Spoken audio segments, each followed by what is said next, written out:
Mississippi Speed Record, an epic adventure behind the scenes. This is the story behind the story. Filming a record-breaking journey down the Mississippi River isn't just about capturing the adventure. It's about keeping up with it. And when that adventure runs 24 hours a day for over 16 days straight, the challenge isn't just theirs, it's ours too. A two-person crew, limited resources, no second takes, no timeouts, just the river, the racers, the support crew, and the relentless pursuit of the record. Apparently Scott has done this about 12 times, so he knows it. He knows it pretty well. But the water is higher than normal, so that changes things a little bit. I got this nice vantage point up here on this bluff. I got the 600mm lens on my secondary camera. And then Amy is down below, and she's going to be getting more like slow motion shots and close-ups and video and stuff. Yeah, they're going to come just past that center pylon.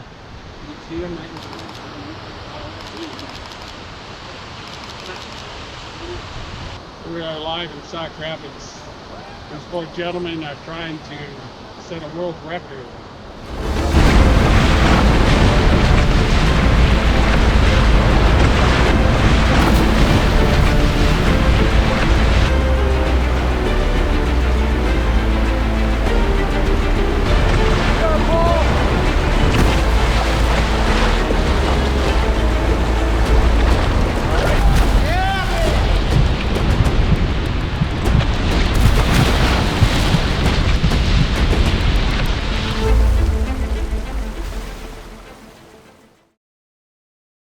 You just said something that made me really, really happy.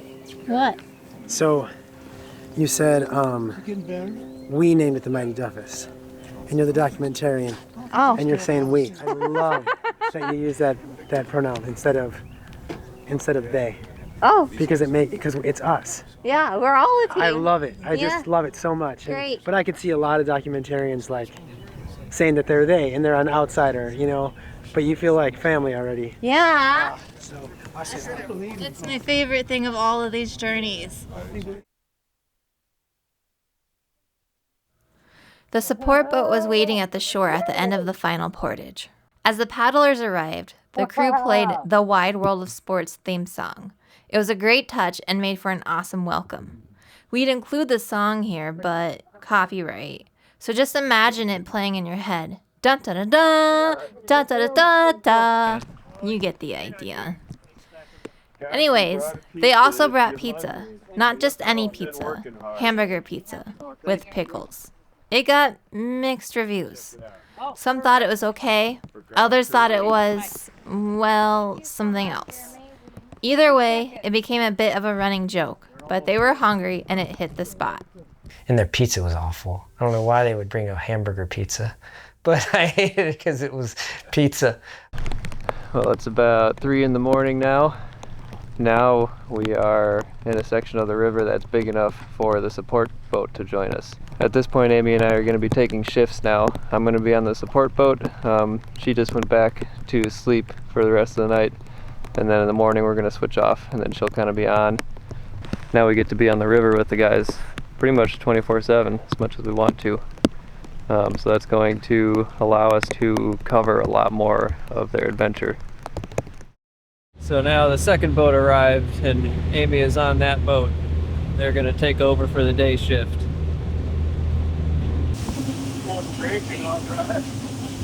Yeah. Jumping right now.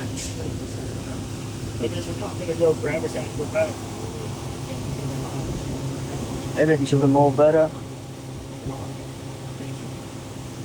This is what life looks like on the Falcon.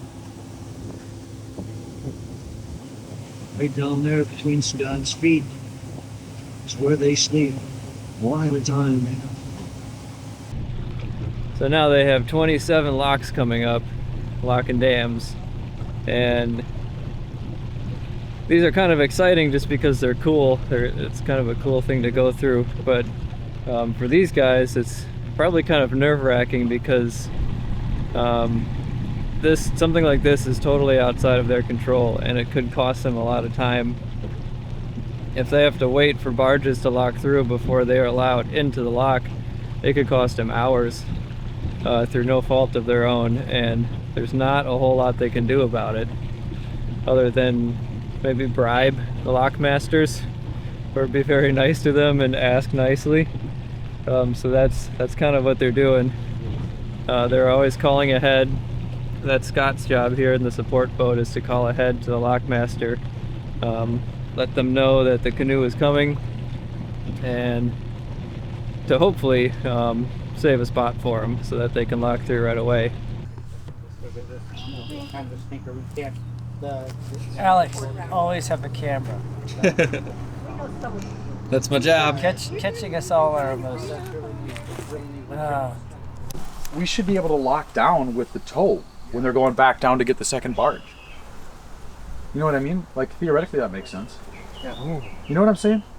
So is that something we can? So this gentleman knows the lockmaster. So Todd is working to call Moose to see if Moose can call ahead of the locks and start massaging I've them. already pushed this guy hard. Yeah. I can't ask him anything. No, it's fine. So hopefully. I'm gonna sit in here for a little bit. Oh. Okay. He loves the canoe so much that even though he doesn't have to be in here right now, he's in here. Oh, yeah. That's how amazing the Mighty Duffus is. That blows my mind. Right? I mean, doesn't this look comfortable? What'd you say? Scott? For the first few days, the support crew was able to base camp at Moose's cabin. But after that, the operation hit the road. 2 RVs and multiple vehicles became a mobile command center, leapfrogging down the river alongside the canoe. Their mission? Always stay one step ahead, to keep a steady flow of hot meals and critical supplies reaching the paddlers, no matter where they were on the river. Yeah, it's right down the switch where these I think they got it, except for that stuff. Yep. So last night I stayed with base camp and got some work done. Now this afternoon we're moving base camp to another location, keeping up with the paddlers. There's 8 people involved moving this base camp. So just a little update. Just outside of the town, on a very busy road, Scott Duffus's car has broken down. Ryan's gonna come get me, see if we can get this car going. If not, we'll have to get it towed, but either way, it's all part of the adventure. So out of all of the events today, we're now on a ferry taking the car across the Mississippi.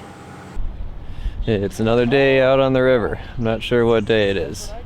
5, 6, something like that.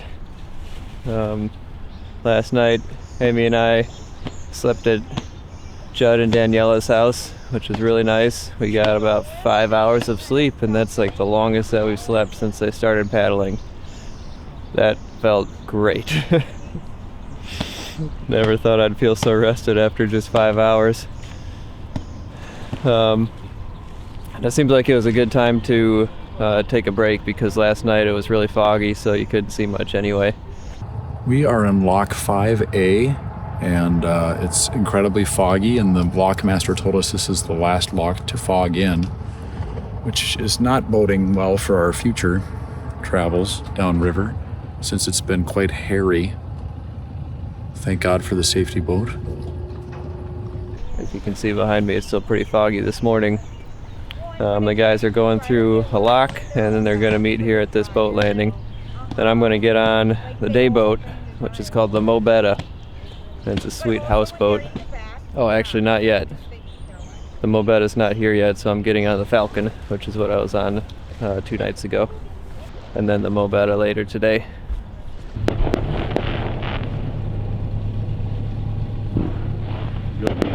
Closer to Judd. Let's get closer Yeah, to the fireworks or Judd? let's do fireworks. That was a nice show.